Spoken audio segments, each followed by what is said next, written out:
All right, hello everybody. Welcome to day 4. Just wanted to post a really quick video because I'm getting a lot of the same questions, so I wanted to go over a couple things. First and foremost, just making sure that you guys are getting into the lessons the right way. If you look over here, there is upcoming events, and these are the two things that you're going to have to turn in today. However, if you just click on this, you're going to miss out on the actual lesson part. So that's when we want to actually go over to materials. So you're going to click on materials. You're going to click on quarter 1 because that's what quarter we're in right now. And you guys actually can't see these other ones because they're gray. Again, you can't see chapter 1 and chapter 2. You can only see appendix A. So you're going to click on that.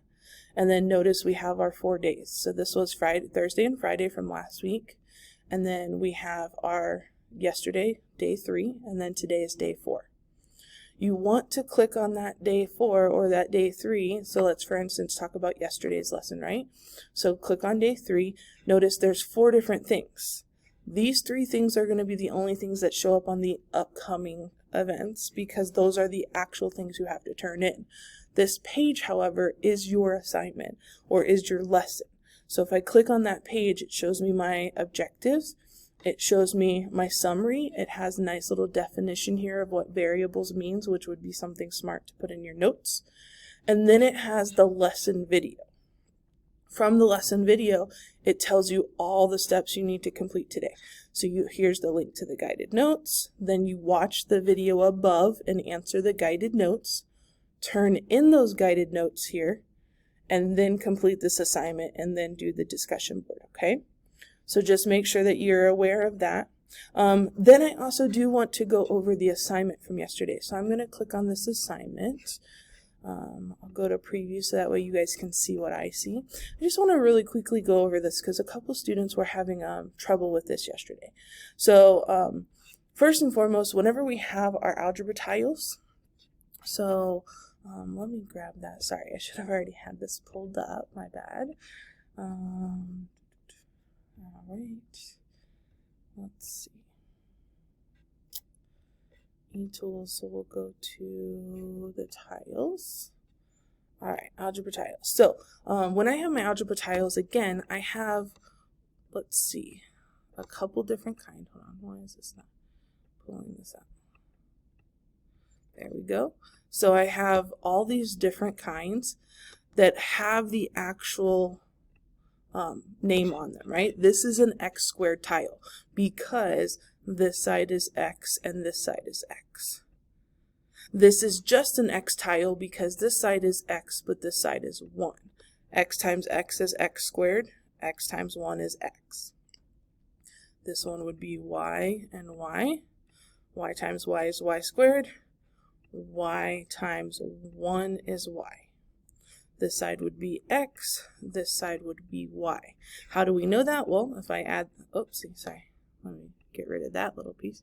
If I take this x and I drag it over here, it matches up perfectly with this side, x. If I take this y, I don't know how to turn it, sorry. I don't know how to turn it on its sideways, but this y would match up with this side, okay? That's the first thing, is just making sure that you know all these different, figures. The second thing is the next question asked you, hold on one second, where is it? The next question asked you, how do you tell the difference if it's positive or negative tiles? A lot of people kept answering the question of whether it's a positive or negative number by whether there's a plus or minus sign in front of it. I want to know about the tiles. How do I know if this tile is positive or negative? Well, remember in the video, you click it. What happens to all these whenever I click it? They all turn red to make them negative. Yes, there's a negative sign in front of it, but as far as the tiles go, the way that I tell the tiles are positive or negative is if they're actually the color, so blue, purple, green, or if they are red. Red means negative. If it's a picture in the book, shaded means positive, unshaded means negative. So that could have also been an answer that I accepted.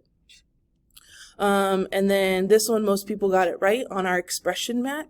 So if we remember, we're going to have certain backgrounds, and the first background that we're going to talk about is our expression mat. And how do we tell the difference between the top and the bottom? Well, we notice this little plus sign, let's see, at the top and the bottom. That means this side is being added and this side is being subtracted. Again, some people said the top is positive, the bottom is negative, so I kind of gave you credit for that. But this tells me that I'm going to be adding x squared.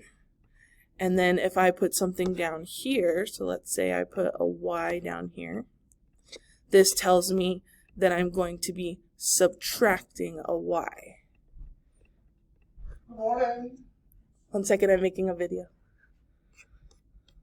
So that where we have our adding and then we have our subtracting. From there, don't forget, a lot of people kept forgetting that if there is a, let's say we have this down here, but it's negative, we want to make sure that we remember to subtract this negative xy. So then we would be subtracting, and that's where our parentheses comes in, because now we have a negative xy. So we want to include both signs. We want to include this subtraction sign and this negative sign. So keep that in mind. I'm going to go over one more question for this video, and then we're going to keep going on. So I give you a picture like this. All you're doing is counting. How many x squares are there? 1, 2, 3. So I should find a 3x squared down here. Well, if I look through all of these, there's an x squared right here. That's 3x squared. There's no x squared here. There's only a 2x squared here. So then therefore, automatically, I already know that this one's my answer, but I'm going to keep checking. Let me count the ones. 1, 2, 3, 4, 5. So I should have a plus 5. Here's a plus 5, here's a plus 5, here's a plus 5. So we already know that this one's not it. I have just one y, so plus 1y. I have 2 xy's, so I have 2 xy's. So from there, you're just writing it out, okay? Same thing with this one. All you're doing is typing it out. I'm not going to go through that one. I do want to go through these down here really quickly. So again, all we're doing is using the equation editor. When it says use the equation editor, that just means use this button, because that's going to let you type out your equation and actually put like 2x squared minus 3 or whatever, right? You can actually use your exponents. If you don't want to do that, you can type it out, but if you have to do a squared, you're going to have to do like a caret button to show that that's squared, okay? All right, so looking at this one, so again, we're going to start right here on our top part because that's positive. We have 2 x's. So I'm going to write my answer as 2x. And then notice this bottom part down here, a lot of people just wrote plus 3. But this is in the minus section. So this is going to be minus 3. Right? So looking at the letter C, we only have 1x squared up here. So we have 1x squared. And it's positive, so we're going to leave it positive. And then we have our minus sign, so I'm going to go ahead and put my minus sign. And I'm going to do my y first, so this is just a positive y, so minus a positive y. And then I'm going to do my minus sign again, because again, these two things are still on the minus side of this.